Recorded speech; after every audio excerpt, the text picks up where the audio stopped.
I'm very glad to have the chance to speak with you all. My name is Meri Joyce, and I'm the international coordinator of a Japanese NGO called Piesboat.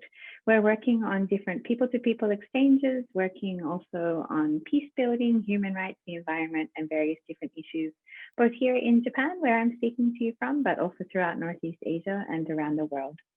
I'm really glad to have the chance to speak with you today about the issue of the commons and the climate crisis, as well as the relationship with the environment, together with friends from Piesmomo. I think this is a really important topic, and it's all the more really evident in our daily lives how much these are truly connected as well. When we think about the issue of the environment, I think it's very easy for us to see firsthand in our everyday lives and around us how this is connected to the commons. The parks that we might go to after school or having lunch from work, the backyard where we might be growing vegetables or plants, how we treat the streets in our neighborhood or the area that we live on. But also more than just this very local sense, but even on the larger scale, such as the environment of our countries and how this connects to our lifestyles, how we spend our everyday, and how we connect this all around the world as well. I think it's becoming more and more clear now that national borders are not relevant really when it comes to the environment and issues like climate change. The air that we breathe, the water that we drink, these kind of things are of course not just stopping at any borders that are between countries. As well as this, these kind of issues are really affecting us all more and more. And what's really important for us to remember is the fact that they are also very much affecting vulnerable communities even more, despite the fact that these communities are the ones that really have the least responsibility for causing many of these problems in the first place. A recent report that was issued just a couple of months ago said that the richest 5% of people in the world accounted for 37% of global consumption emissions. When we think about this, we really think about the connection between how we're living our lifestyles, how we're using the different resources that are limited and that we all need to share, and how our actions can impact other people as well. This is what is now being called climate justice, and it's really connected to how we need to think about the commons and how to treat this world that we're all living in and sharing in order to overcome, well, of course, the climate crisis that we're experiencing now, and also create the kind of future where we all can continue to live together in this. This past year of 2020 has, of course, been a year where very many natural disasters have been experienced around the world. In Australia, where I'm originally from, the year started in January of 2020 with really terrible bushfires. Many of you may have seen the images of koalas having to run away, their habitats being destroyed, and many people having to be driven away from their homes, and the devastating impacts that this had on both the environment and the economy as well. And the impacts of these fires were not only locally where they were happening, but even felt as far away as Latin America, completely on the other side of the world. After this, the year has also followed with a record number of other incidents such as heavy rains and typhoons, both here in Japan, where I am. And also I understand that you in Korea too really experienced these kind of climate impacts and extreme weather events in a different way than perhaps in previous years. As I'm recording this message today, actually, our friends in Fiji, in the Pacific Islands, are now also dealing with one of the most devastating cyclones that they have experienced in recent years. These storms, as they travel from one country to another, they first of all might impact people in the Philippines, then in Vietnam, here in Japan, in Korea, and also across the DMZ to North Korea as well. This really demonstrates how the environment is something that impacts us all, that is connected to us all, and that we all need to protect together, to hold in common as well. This is shared by all of us, no matter where we are, and the impacts themselves are also shared too. So when we think about what is actually causing the climate crisis in these years, of course, there's still a lot more that we need to know and to learn about climate science.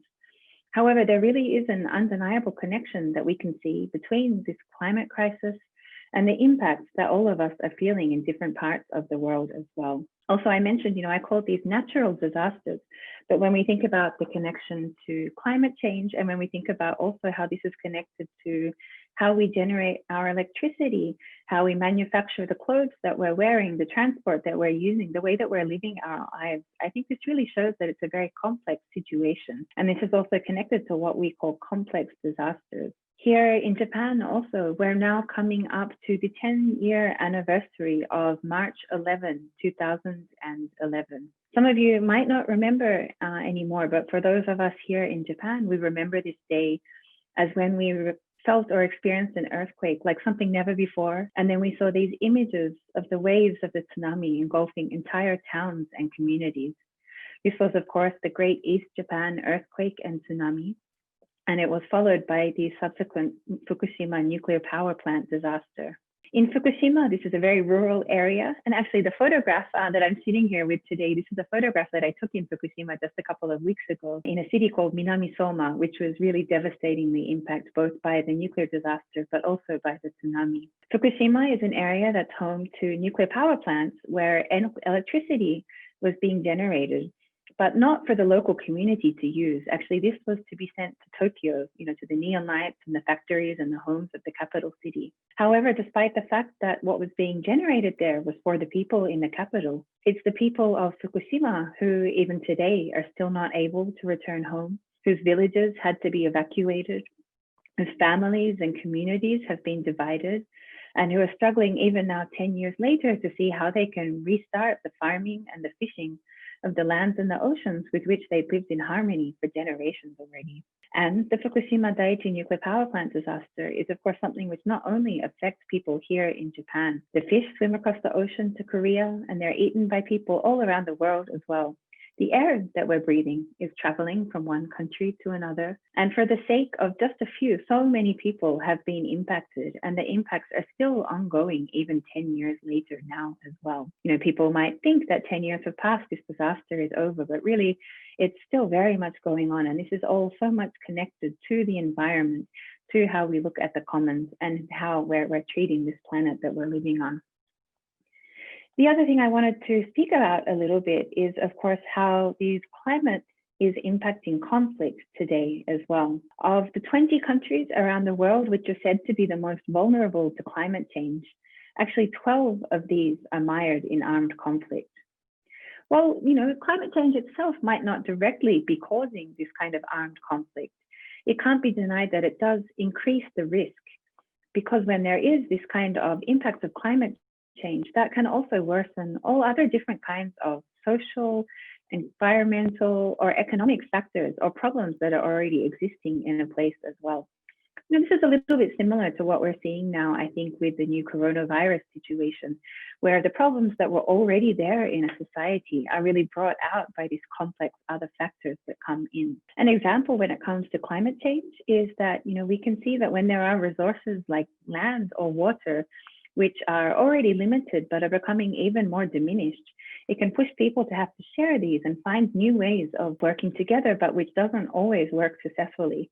And we can see conflict happening or arising out of this in many different parts of the world. We see the situation in Syria, in the Middle East, or also in places in Southeast Asia or the Pacific as well. Of course, this is not something new, but as these kinds of climate impacts become worse, these kind of factors are also exacerbated as well.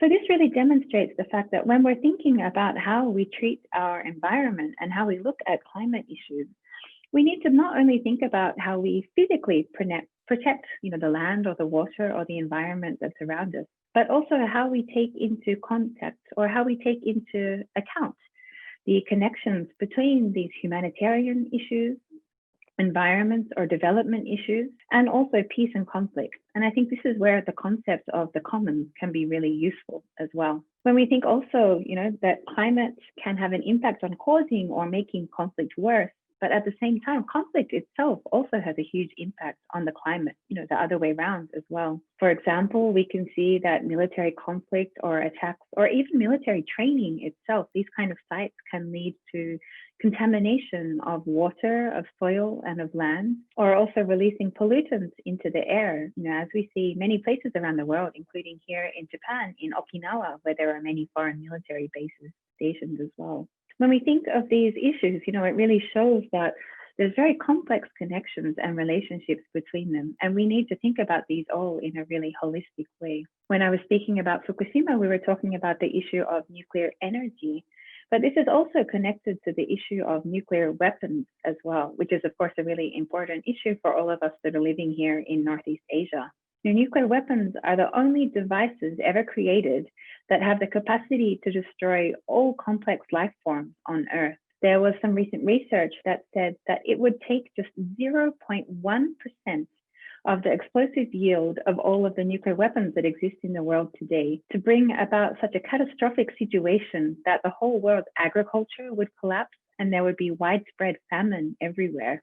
And the smoke and dust that would come from, these kind of nuclear explosions as well, when we consider the scale of these weapons today, it would cause a huge drop in global temperatures and rainfall as well, which could really lead to a critical crisis, even about the survival of not only humans, but everything, every life form on this planet as well.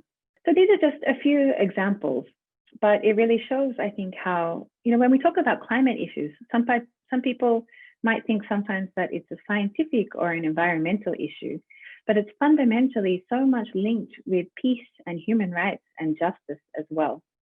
And so it's so important that we keep these issues in mind when we're looking at all of these different things and think about how to not only recognize these issues, connectivity and relations together, but think about how we can bring together different approaches, people working in different fields, different backgrounds, different countries, going beyond borders, both physical borders and also those that are within ourselves as well, in order to really think about how we can regain these commons and how we can treat these commons as something for the safety and the security and the sustainability of all of us in the future as well. So I really hope that this is something that we can all work together on. I hope that this has given you a couple of things to think about and that we can continue this conversation in many different ways as well. Thanks so much to Piesmomo for organizing this, and I'm really excited to hear what other different things people have to say about the commons and how we can move forward together. Thank you.